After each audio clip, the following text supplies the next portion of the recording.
There's this moment that happens every time I play a Souls game that sticks with me without fail.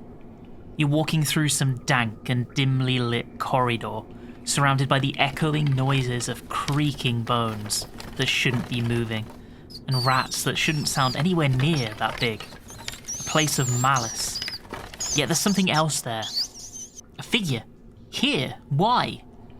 He steps confidently out of the shadows, his smile wide, his posture casual. He calls himself Patches, claims to be a friend, even offering some advice about the dangers ahead. You relax ever so slightly, despite the suspicion gnawing away. Paranoia is a funny thing. He mentions a shortcut, points to a ledge nearby, and offers kind assurances that this will make things much easier. You tentatively creep towards the precipice, peeking over the edge, hoping to see a clear, safe path down. When you don't, a dulled thumping of fear beats in your chest, and yet strangely, not one of surprise. Before you can fully process the thought, the ground shifts beneath you. Your heart lurches as you slip. No, fall, plummeting to the rocky ground below. The sudden rush of air fills your ears as your body hits the earth with a bone-jarring impact. Your vision blurs for a moment, the world spinning, pain shooting up from your legs. Then a voice, carefree, mocking. It's Patches.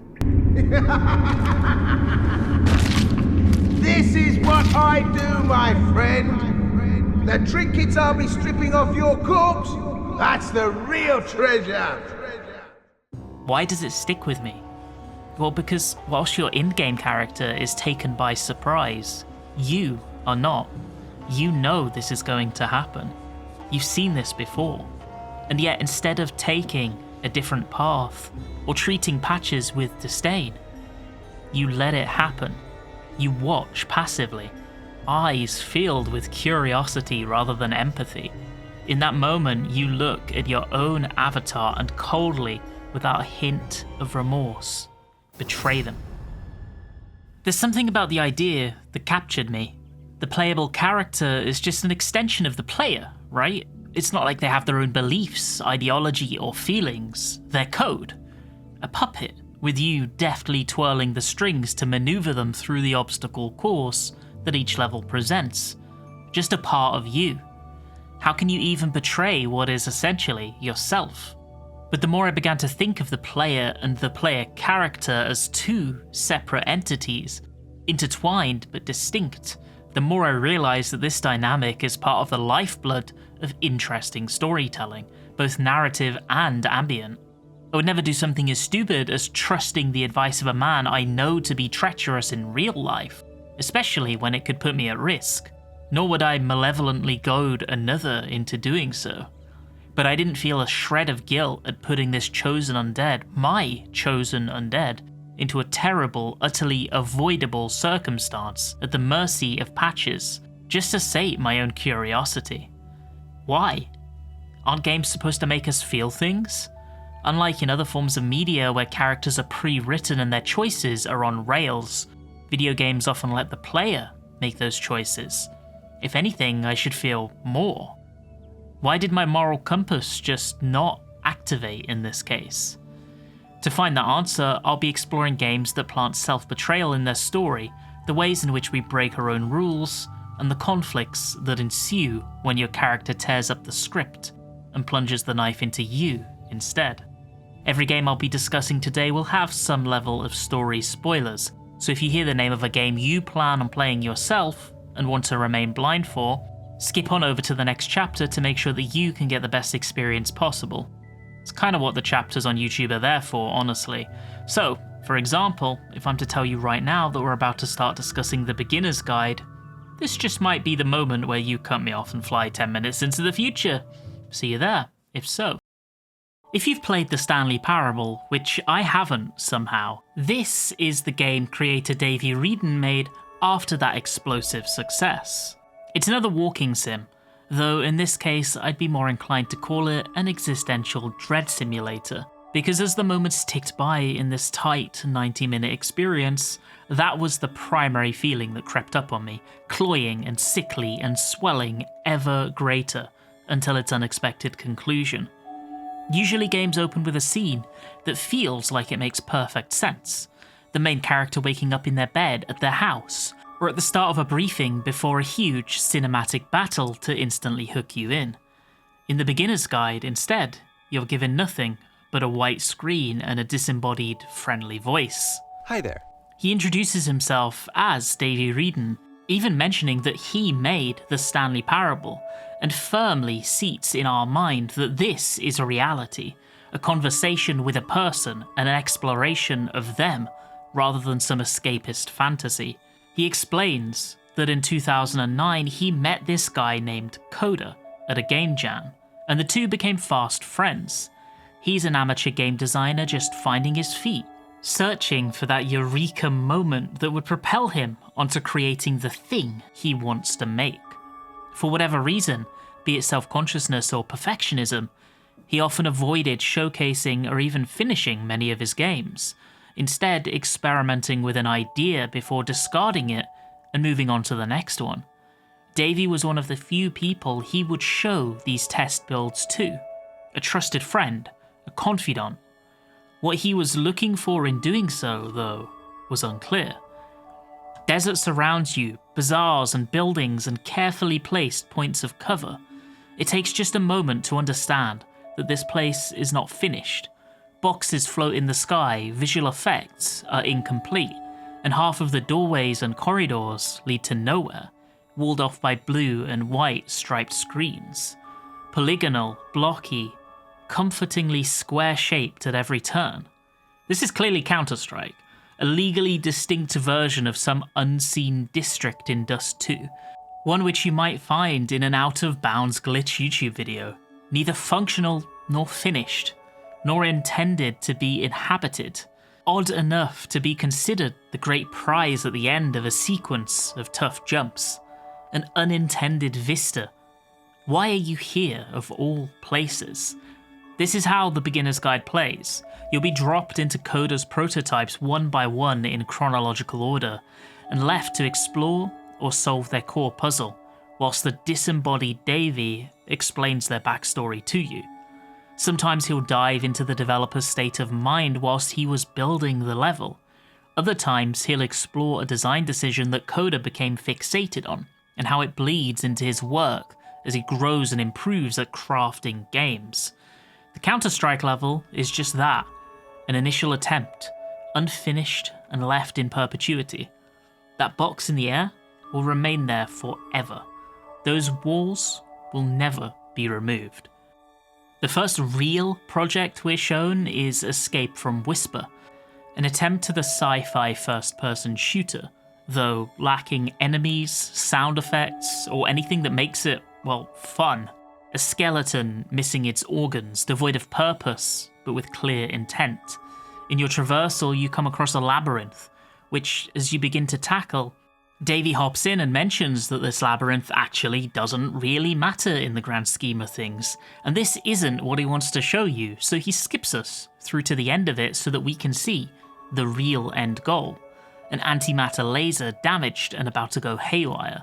A member of the ship's crew worriedly explains via the intercom that everybody is going to die unless someone interrupts the beam by introducing a large enough heat signature, and a person is the only thing large enough that will do the trick. You are the only person nearby. The moral conundrum is clear, and I, with no attachments to this place nor my avatar, have no problem walking in and taking the zap for the greater good. But something curious happens. As the player character collapses to the floor in a frazzled heap, we begin to float slowly upwards, and we don't stop. The ceiling passes us by, and we look down upon the ship from above, easily seeing the solution to that maze from earlier. And as we do so, Davy speaks again.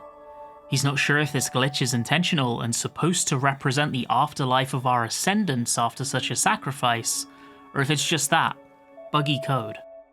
Over the course of the next 15 games, we are shown a glimpse into the mind of a man under steadily increasing pressure and anxiety.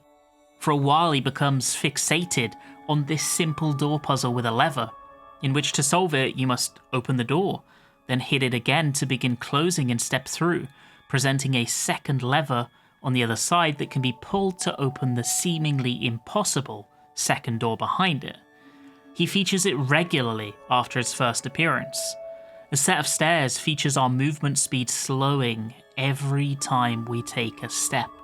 The tantalizing door at the top becoming an impossibility within moments. Davy saves the day, skipping us to the top, and inside we find a comfortable, well-lit room in which Coda has stored dozens of ideas for games, each one that will, unfortunately, never see the light of day. Davy theorizes that the stairs are likely a metaphor for the walls that Coda has put up, and that with enough work, one can discover that he's a vibrant and compassionate person, full of ideas rather than cold or distant. At the end of one game, a lamppost appears at the end, lit as if to signal the player to come near.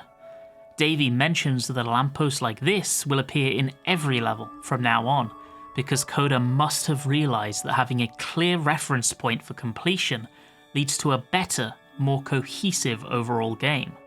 We see impossible escape rooms, a house cleaning simulator that I'm sure has been asset flipped into the Steam store at one point, and a lecture hall in which a piercing, astronomical eye watches our every step judgmentally, a theatre in which iron bars close around us, a spaceship about to crash into a huge door, an engine, hunted and hated and attacked, which you eventually destroy.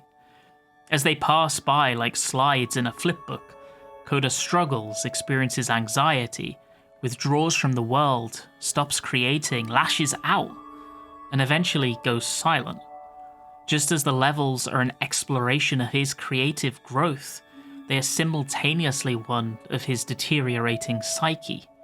Near the end, Davy opines that he believes Coda should show his games to the world and stop being so stuck in his head, and that the support and input of others would help him break down those walls. To give him a nudge in the right direction, Davy showed a few people them himself, and they all loved them. Coda didn't need to be alone, with those around him that loved his work and wanted him to continue to create. Much time passes with nothing, until one day Coda sends Davy a new game, one which this time we experience for the first time together. This new one is different, dark, foreboding, and populated by a sequence of straight puzzles that don't seem to have any design intent aside from being frustrating to the player. A maze with invisible walls, a 6-digit coded lock with 0 hints, and a repeat of that same door puzzle we've seen many times by now, except this time the second lever doesn't exist. Davy skips us past these puzzles once more so that we can reach the end, and as we continue through the twisting corridors, we begin to see scrawled writing on the wall, left by Coda, and there the truth finally begins to unfurl. Coda wasn't some emotionally fragile man on the verge of breaking. That was just Davy's interpretation. Low points were just a part of the process, not a cry for help. He had missed the point entirely, judged the games by the parameters of needing to be complete and cohesive, products ready to ship, rather than just needing to be.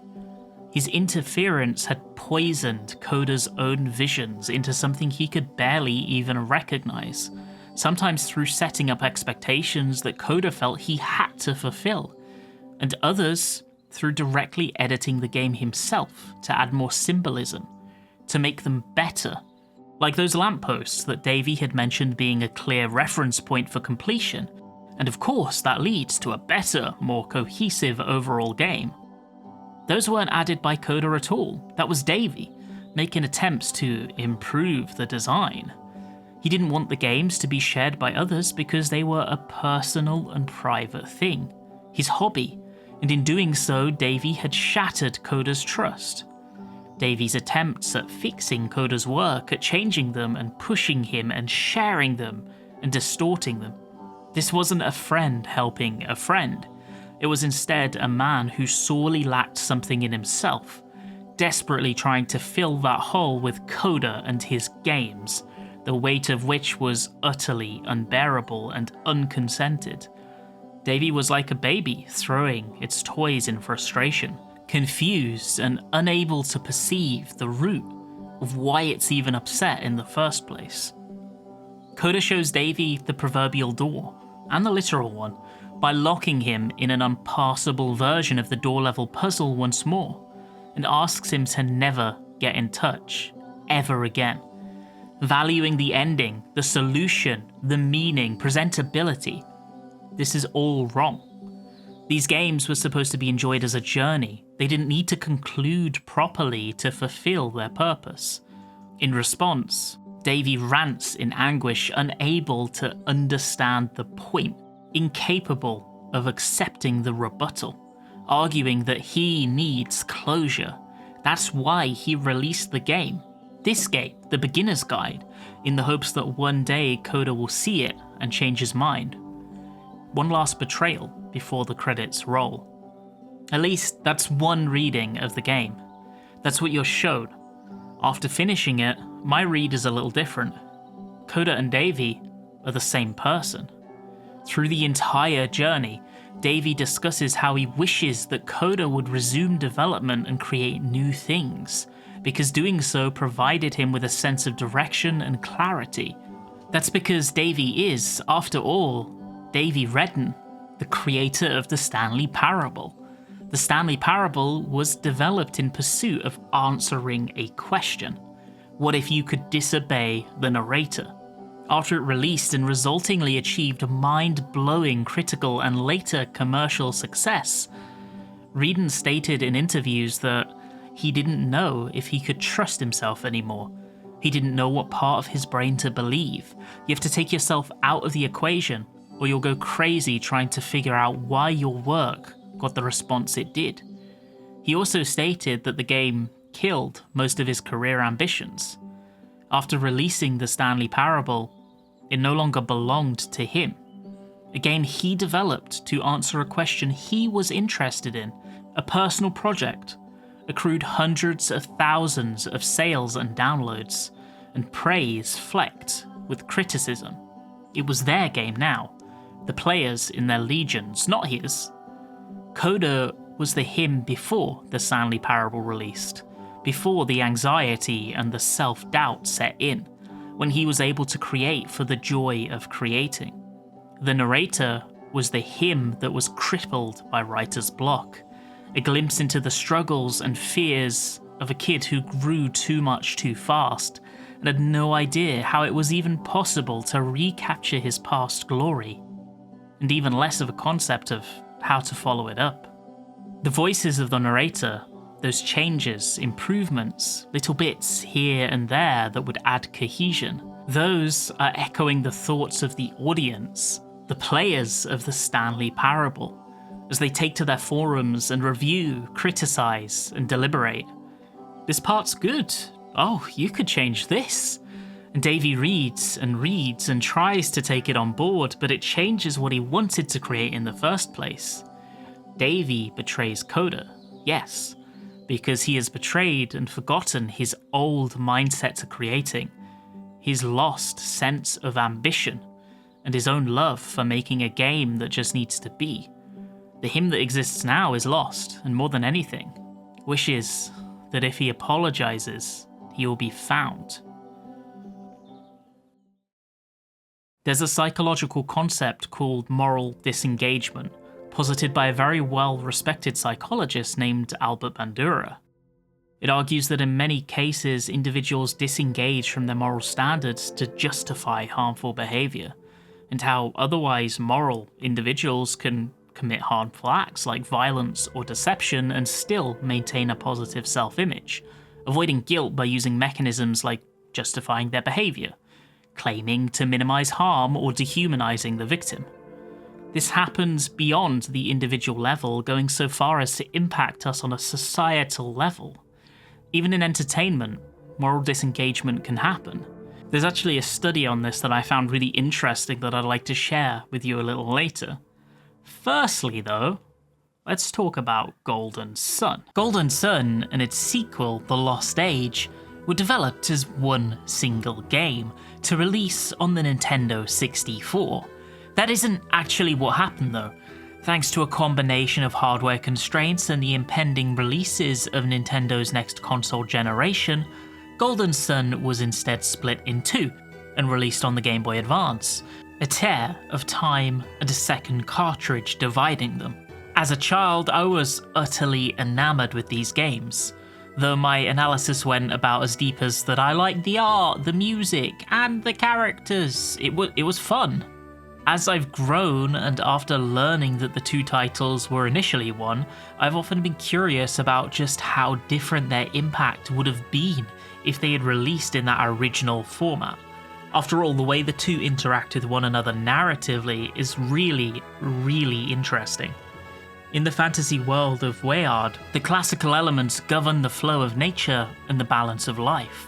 Venus, Mars, Mercury, and Jupiter, that is, Earth, fire, water, and wind, everything that exists here is born from some combination of those classical elements. Their power can be harnessed through synergy, essentially magic, by adepts, the vernacular Weyardian term for mages. 4 ancient structures known as the Elemental Lighthouses jut out from the geography of Weyard, each corresponding to one of the 4 elements. These lighthouses were originally constructed to harness and control the power of alchemy, a mysterious, dangerous force that was locked away by an ancient civilization to protect the world from its destructive potential. Alchemy is unpredictable, unknown, and abstract, a superfluous other that the main character Isaac and his nearest and dearest do not understand, other than to know to fear it.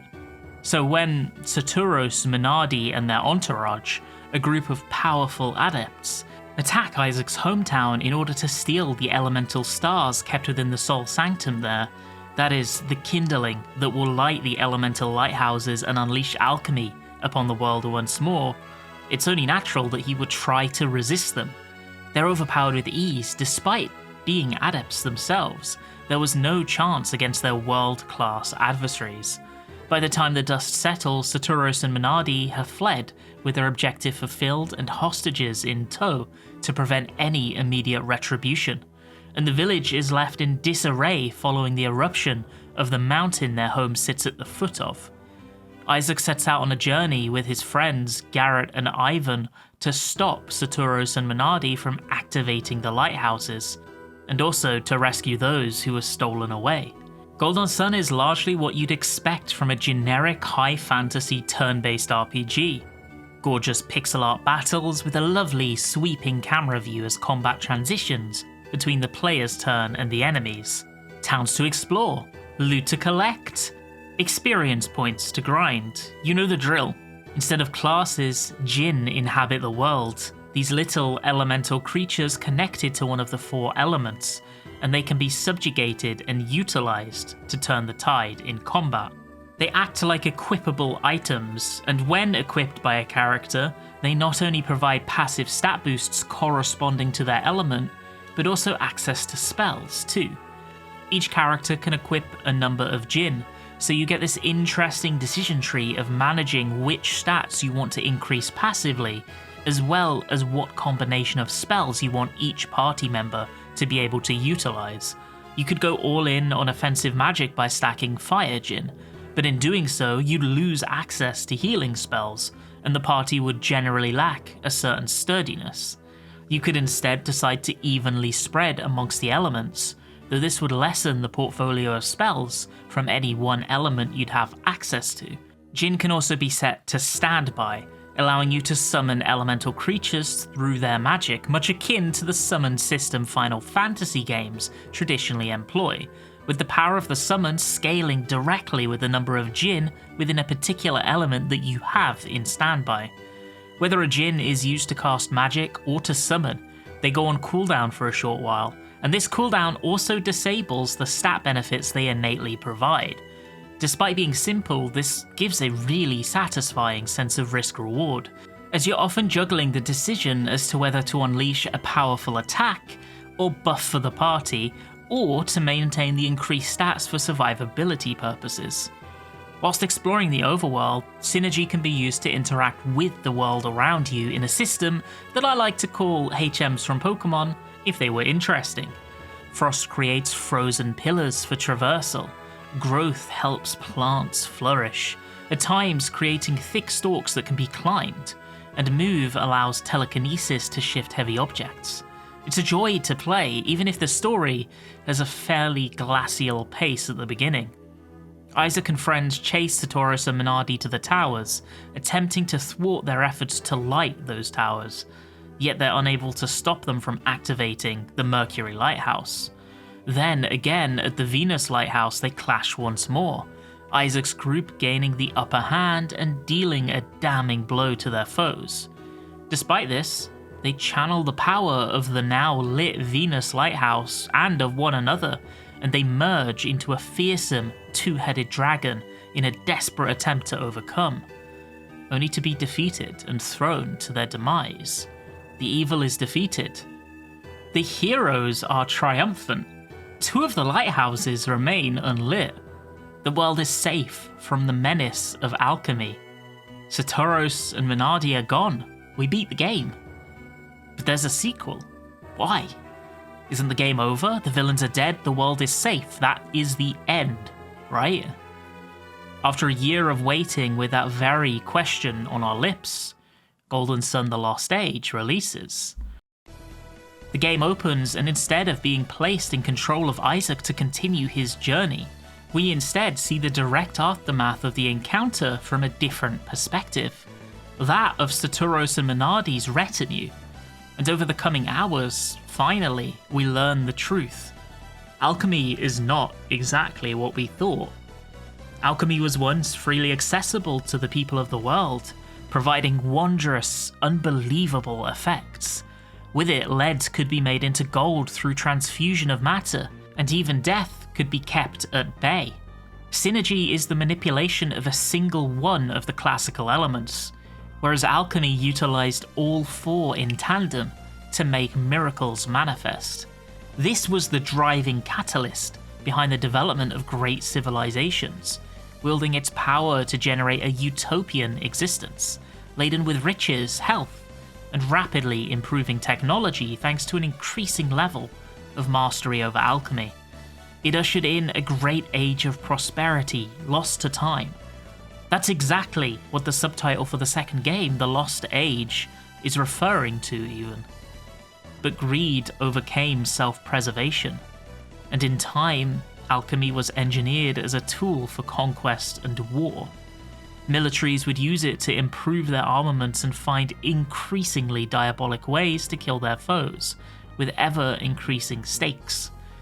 When destruction is at their fingertips, the balance of the world lies at threat in perpetuity. A brave few took it upon themselves to seal alchemy and de-escalate the conflict, creating the lighthouses and in their eyes saving the world. So in essence, it was just a more powerful form of magic that at one point began to be misused. Alchemy was the natural state of the world, not some mysterious other thing. For every threat it had presented, it had offered equal share of miracles and salvation. Should it exist or not? Really, there was no right or wrong. Satoros and Minardi were never evil, instead remaining steadfast in pursuing what they considered as the right thing to do, at all costs. They never sought for personal gain, instead cementing themselves in the belief that the world needs change, that the current state of affairs where war still exists and suffering is rampant was not preferable to the natural state of the world. From their point of view, Isaac and his party were conformists dogging their steps, attempting to keep Weyard shackled to its current, broken ways. Neither party is truly correct. Their understandings and convictions are both shades of grey, because it is utterly unclear what end result is best for the world. The current status quo, or embracing naturality, with all the risks associated with it. In the Lost Age, you, the player, become a turncoat, abandoning Isaac and his point of view without hesitation, hopping on board with Felix on his quest to activate the other two lighthouses and release alchemy once and for all. Felix, the new protagonist, and his group believe that bringing alchemy back will restore balance to Weyard, but it is unclear whether this will lead to a prosperous world or chaos. You join the other side and through your agency as a player, pilot them to victory. At the end of the game, it's unclear whether alchemy will restore Weyard to a state of balance and vitality, one that might push humanity to greater heights, or if it will instead one day fall into despair. It's less of a victory and more of a moment of reflection and somber hope. Like many decisions, it was unpredictable and ambiguous, and made in faith that this time, people will be better. I wonder if Isaac felt the moment you left his side to join theirs, like some force of divine intervention left him, his luck fated to change. I wonder if he was able to know what you did, he would feel betrayed and stabbed in the back. Does he look at Felix and his party like some spurned ex-lover, with some subconscious knowledge that the traitor, betrayer, you, are there somehow? Self-betrayal involves acting against your own interests or beliefs, and in the transition between the first and second game, we entirely trade those beliefs in for a new set, thanks to a small change in perspective. I found it interesting how quickly I was able to think of Isaac as simply the antagonist, an enemy, despite our shared history together. Earlier, I talked a little bit about moral disengagement and said I'd discuss an interesting study later on. Now's as good a time as any, I think. There was a study done by Daniel Schaefer at Baylor University about 15 years ago that explores this concept in the context of video games. He took 3 different scenarios: the No Russian mission from Call of Duty Modern Warfare 2, in which you play an undercover operative masquerading as an insurgent, and get the choice of whether to slaughter innocent civilians at an airport, shoot only the guards, or never fire a bullet, with varying results for each decision. The power of the Atom quest from Fallout 3, in which you can defuse a bomb for a small reward, or let it explode, incinerating the settlement that has built up around it for a much larger one. And the Free Labor quest, also from Fallout 3, where a baby's blood contains the cure to a disease, and you must decide whether to steal or sacrifice the baby, or to spare the baby, and attempt alternative actions. They wanted to see which percentage of player would choose the morally correct option, presumably conforming to their real-world morals, and which would utilize moral disengagement and choose the darker path. The results were really interesting. 49.4% chose the good route and were morally activated, citing that they felt empathy with the in-game characters, felt guilty at the prospect of committing crimes or evil acts, or trusted their instincts and acted in a way that they believed was correct. The 50.6% of players that chose the evil route and betrayed their everyday beliefs had a variety of reasons for doing so. Some claimed that they were just following orders, shifting the personal responsibility and any blame to the NPCs that gave the commands. Others, in regards to the No Russian mission especially, claimed that they just followed the lead of the other insurgents. I mean, they shot first, after all. Around half of those that were morally disengaged mentioned that it's just a game, and that they felt like doing it, or it would be more interesting, and that it didn't matter because it wasn't real. Some blamed the victims. They said something to offend, or they instigated, and therefore, they as a player were just acting in retaliation or self-defense. Enjoyment was also tracked, and interestingly, there was very little difference in the level of enjoyment between those who opted for good choices and those that selected bad ones. Those who made evil choices, though, almost all felt that they had to explain themselves quickly when queried, to talk away the act they'd just undertaken, whereas the good citizens didn't have this self-consciousness about their decisions. I do think it's very interesting that a subset of players mentioned that it's just a game, Because this is a very good point, actually. Video games are a controlled, safe environment to explore outside of your own realm of morality. You can murder, maim, and steal without any person being on the receiving end of it, without needing to feel the weight of the weapon in your hands, or the emotional trauma and guilt that comes with committing such an act.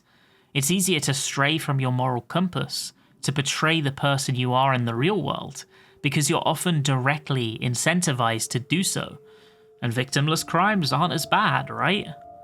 The morally wrong path can be rationalized as a strategic move. You're just being pragmatic, making the tough choice. In a number of games, players take on a character or role distinct from themselves, fostering this layer of separation between the player character actions and their actions. They're just role-playing, after all. This shift in identity can act as a psychological buffer, making it easier to justify morally questionable decisions. The line between right and wrong becomes much more fluid when there is no clear link between cause, harm, and consequence. There's a story, it's not a game admittedly, that takes this form of disengagement to the extreme. It's called The Sense of an Ending, and the B-roll you'll be seeing throughout the section is from the film adaptation, which until I began editing, I haven't seen. It centers around Tony, an Englishman in his 60s as he settles into retired life, after living a relatively quiet working career, devoid of drama and intrigue alike. The early chapters are entirely devoted to personal reflections of his past, memories of school, friends, and those who have drifted away, for one reason or another. He focuses in particular on his relationship with Adrian, an exceptionally intelligent, introverted school friend that he hasn't seen in many years, and his first fiery girlfriend, Veronica. Adrian seems like a natural outsider, grafted into Tony's friend group through more circumstance than mutual camaraderie, after they go their separate ways to distant universities, and reunions quickly taper off. He and Veronica are at best a situationship, enjoying one another's company but awkwardly avoiding any hint of more serious companionship. When the couple goes to introduce him to her parents for the weekend, he remembers with a twinge of anger Veronica's quiet disdain for him in front of her family, ignoring him in conversation, leaving him uninvited and alone with her mother while she and the rest of the family go for a morning stroll, the mocking grin of her brother, the derisive comments by her father. In fact, during those 2 awkward days, only her mother treated him with any care or respect. It was only natural that the relationship would break down soon enough. Months later, Tony receives a letter from Adrian asking for his blessing to date Veronica, in that infuriating way, you know the one, where the decision is already made, regardless of the response. Tony plays it off, pretends he doesn't mind, and acts the good friend, but resolves to permanently cease contact with them. He takes off to the United States on a trip to forget his past and locate his future. He works, he dates a girl called Annie, and revels in how easygoing and thus unlike Veronica she is. When he returns, there's a letter. Adrian has ended his own life. In the present day, mysteriously, Tony receives a letter, and it turns out that he's the beneficiary of an item in Veronica's mother's will 40 years later. Money and, bizarrely, Adrian's diary, which has vanished, presumably into the hands of Veronica herself. This sequence of events forces the 2 ex-lovers back into one another's lives as he begins to hound her relentlessly over email for the return of the diary that he's painfully curious to read. She doesn't acquiesce, but does send him a small excerpt. When he opens it, it's the letter that he sent to Veronica and Adrian in response to their request for his blessing all those years ago. It isn't how he remembered it at all. It's vulgar, bitter, and cruel. In it, he calls Veronica all kinds of awful things and hopes that she can get pregnant before Adrian discovers that she's a bore. Reading it, Tony's shocked and appalled at his younger self. He recognizes that it hadn't been cruel of the two of them to tell him they were dating, and he realizes that he was all too quick to paint Veronica in the worst light to hide his own insecurities. He feels remorse not only for the letter, but also for his entire life, drab and ordinary as contrasted to Adrian's brilliance, standing out all the more since Adrian's own life was so short in comparison. Tony continues to try to reclaim that diary, to apologize, to convince Veronica that actually he's not a bad guy. This one misstep in a sea of correct decisions doesn't define him. She agrees to meet, and he spends the entire time telling her about his life. And she listens, offering her ear, but not sharing a single anecdote of her own. He emails once more to apologize for being so self-centered. He wants to meet again to hear more from her. When she agrees, again, she drives him to an unfamiliar area and parks until they see a group of men together with their care worker. They recognize Veronica. Tony is mystified and asks about her connection with the goofy man and the others. Why did she bring him here? What relevance does this have? Veronica is clearly upset and sends him away. He doesn't get it, she says. Alone and fixated, frustrated, Tony begins to revisit that same area regularly. He frequents the local pub, walks the streets, and waits for those men to appear once more in the hopes that he can glean some understanding from this befuddling saga. And one day it happens. They walk right into the bar. After an encounter by chance with the man himself, Tony clicks. He is unmistakably Adrian's son, and realizes that this must be his son with Veronica. Tony feels shock and compassion, but is also forced to reevaluate the way he's always thought of Adrian. Now, he thinks, he's recognized that Adrian's suicide wasn't grand or heroic, but cowardly and weak in its own way. Was it because of the disability? Could he not face fatherhood? With a sense of victory and peace, he updates Veronica on what he's learned. This time, she's going to say that he gets it. Unexpectedly, she repeats her mantra. He doesn't get it, and he never will. He continues to show up to that pub, longing for clarity, for it to be spelt out for him, or really, I suppose, to be told that he isn't an oaf nor at fault. He's not the bad guy. Weeks later, that opportunity presents itself. The social worker walks in with his charges in tow, recognizes Tony, and strikes up a conversation. He uses this as a chance to probe for information, but to his shock, the social worker informs him that Veronica is not the mother of that chap at all. His mother died months ago. Veronica is his sister. This is where he finally gets it, and at last a lifetime of self-reflected lies begins to unravel with one single realization. It wasn't just the contents of the letter to the young lovers that he'd hidden from us, and from himself, and through learning the truth of Adrian's despair, he comes to terms with his own. Adrian was the boy's father, but Veronica wasn't. Her mother was, instead. Veronica had been forced to learn that her boyfriend and mother were having an affair with one another, suffer him ending his own life in his guilt and self-pity, then help raise the baby that had been born from the mess. She was a victim, broken and numb, and Tony hadn't even managed to find his empathy to help her quiet her anguish all these years later. It gets worse though. Why did Tony receive this diary and the money? Why for all these years had he been shifty about divulging any information about that girl he dated during his rebound? Why couldn't he recall a single specific detail about his trip to America?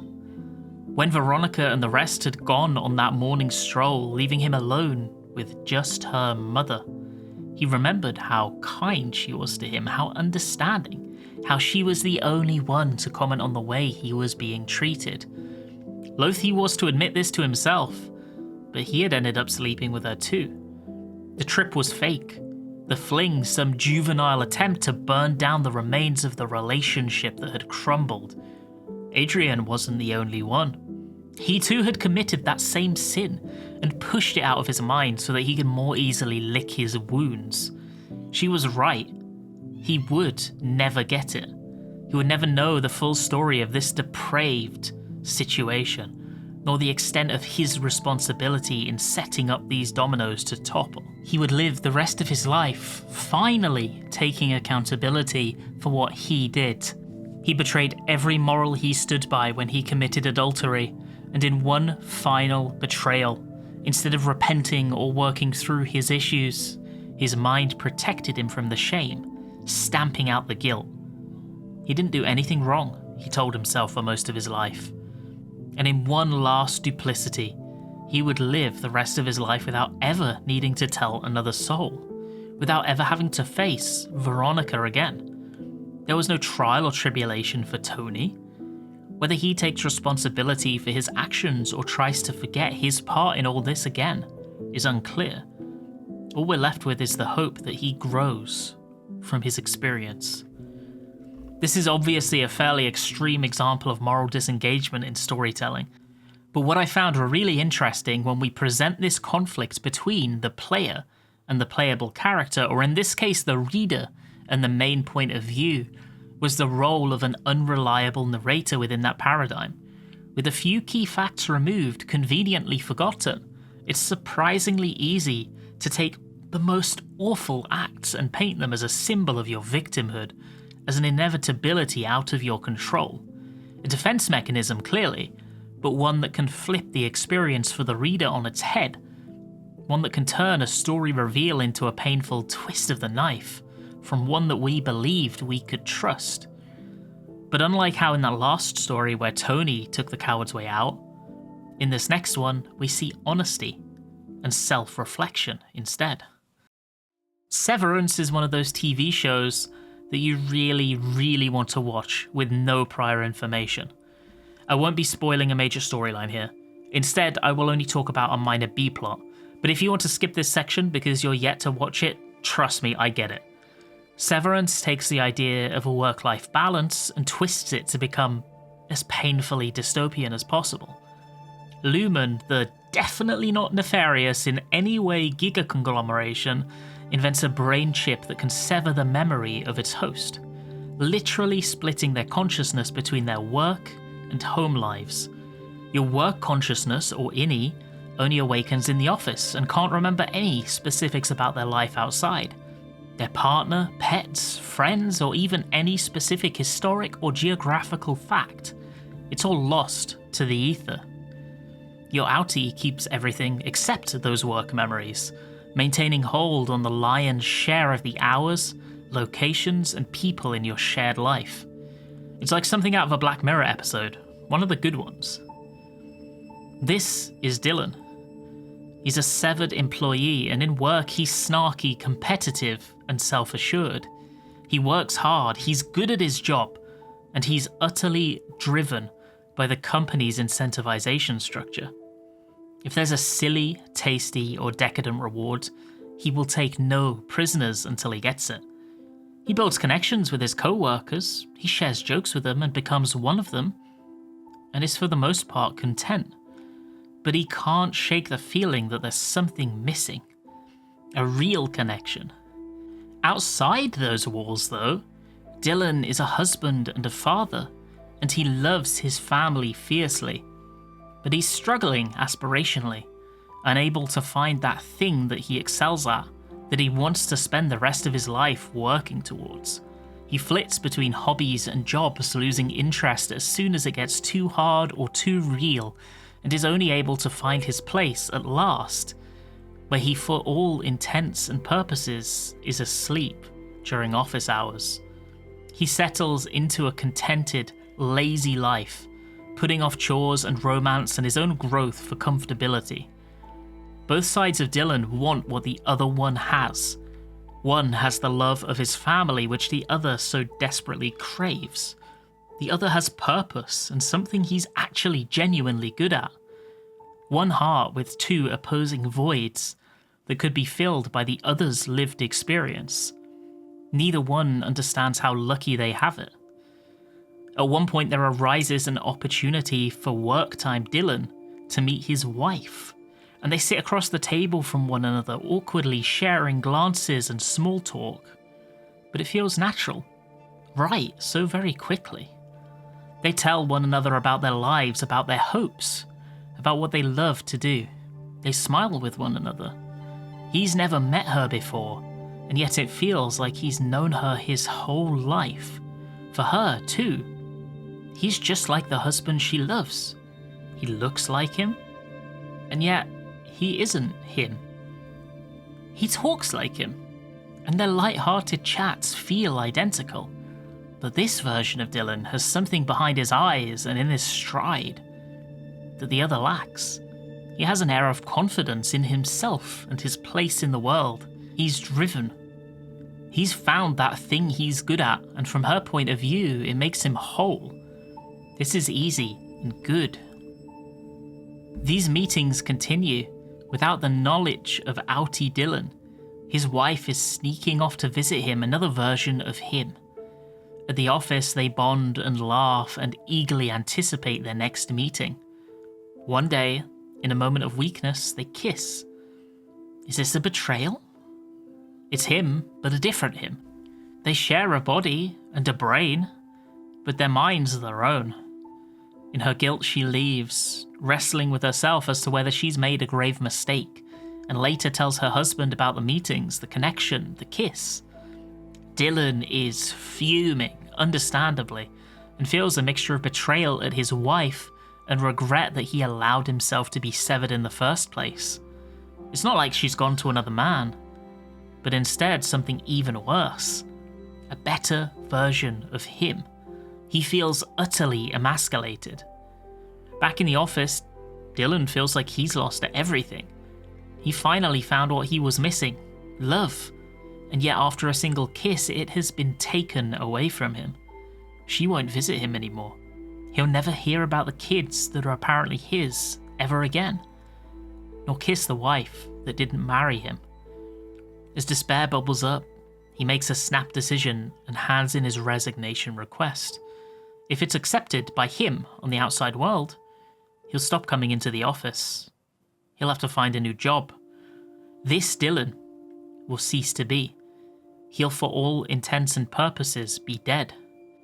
Innies don't even have the power to choose the moment that they end with dignity, instead needing to ask for it. And yet, in the face of love, nothing else feels worthwhile. A few days later, he receives his reply, a heartfelt message from the other half of him. He chastises himself for kissing his wife, for their hiding of this pseudo-affair. But then, commiserations. He tells him he understands. She's fantastic, and given that he loves her on the outside, it only makes sense that they'd be drawn together on the inside. He tells him that he's never been an impressive person, so to hear from her that at work he's confident and self-assured was a wound, to be sure. Dylan inside has something he has never been able to grasp for his entire life. He hopes that one day she sees in him what she saw during those fleeting encounters with the him that could have been. At last they see eye to eye. They aren't at war with one another, competing for affection and time. They're just lost men, looking to be found. In some ways they are opposites, yet really they're the same. They will each continue on with newfound resolve and strive to be the best Dylan they can. Apart, but together. That's the overarching thread from each of these tales. Despite betraying their morals in some way, driving a knife into the person they believed they were in their heart of hearts, each of these characters was trying their best to handle the cards they had been dealt. They did bad things, and how they took steps forward from that point differed massively. But when they disengaged from reality, it was a defense mechanism, the only way they could continue to put one foot in front of the other without breaking under the sheer pressure of their circumstances. Looping back to that initial Dark Souls encounter, It was curiosity, yes, but it wasn't driven by some sadistic glee in watching the character suffer. It was instead an impulse to keep moving forward no matter the cost. It was eyeing up the risks and making the decision that we had to keep going, even if that man was dreadfully untrustworthy. Whatever ordeal he throws at us, we take in stride and defeat, just as we have everything that stood in our way before this very moment. We would see it through to the end. I mentioned conflict between the player and the player character, but there's also a blazing sense of shared purpose, of camaraderie. Both have their eyes set on the same goal, and both are using every tool in their arsenal, including one another, to reach it. I don't think that relying on moral disengagement in video games makes you a bad person, or somehow more of a threat of converting those decisions into the real world. That's utterly ludicrous. I do find it endlessly interesting how, when a video game presents us these choices that are supposed to cut us to our core, intended to make us treat them as real-world dilemmas and consider the feelings and ramification for the virtual parties involved, really, both those that chose the good option and the ones who opt for the bad ones are being emotionally activated by them. It's just that some are subconsciously utilizing their own defenses to deal with situations that would compromise their sense of self, of morality. Regardless of our decision, we protect ourselves. Whilst each of the stories we explored today tackles characters tumbling into the depths of despair at their own actions, the betrayals they wrought upon their own souls, I like to think there is a light at the end of the tunnel for each of them, an opportunity for growth, and a realization that these actions only define us as long as we allow them to be imprinted upon our hearts. We are more than our mistakes, as long as we keep moving forward, being better, so that the next time we come face to face with such a crisis, we can make the right decision, the one that makes us proud to look back on. In the beginner's guide, I hope that Davey breaks out of his despair and lands on the conclusion that he doesn't need to outdo his past achievements. His journey through his past should teach him that the magic in creation is simple. It shows us an echo of ourselves. When he feels healed and ready, he needs to take the spark that he finds in that next game, cradle it close and nurture it over time, and in turn it will then grow into a roaring hearth, guiding him to greater heights.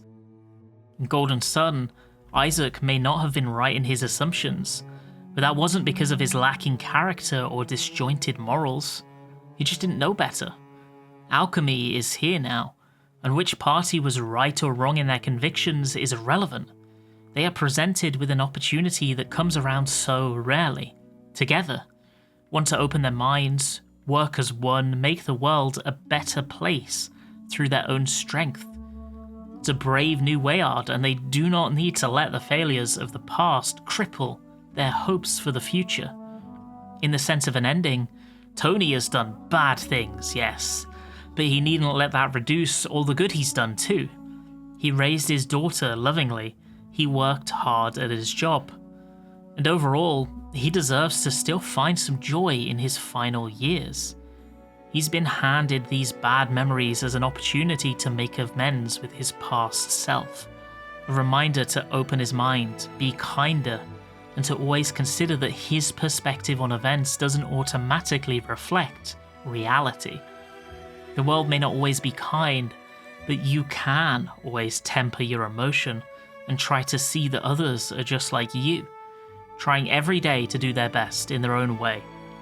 Dylan has loved and lost, and whilst that is utterly heartbreaking, it isn't the end for him. He's not alone.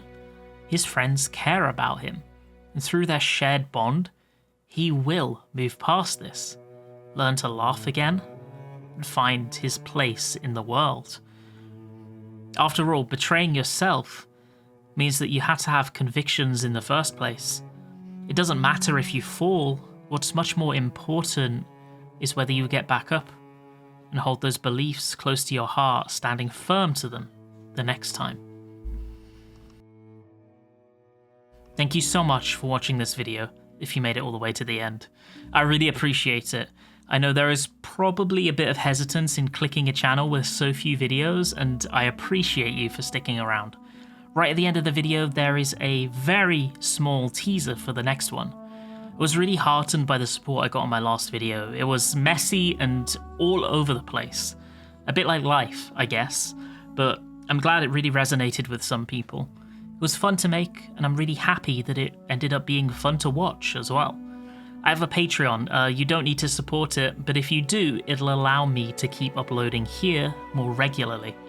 I'll add pre-release excerpts for future videos there, as well as some exclusive content, and you'll be included in the credits of future videos. No pressure, though, and of course, thank you so much for watching, and I hope you have a fantastic rest of your day.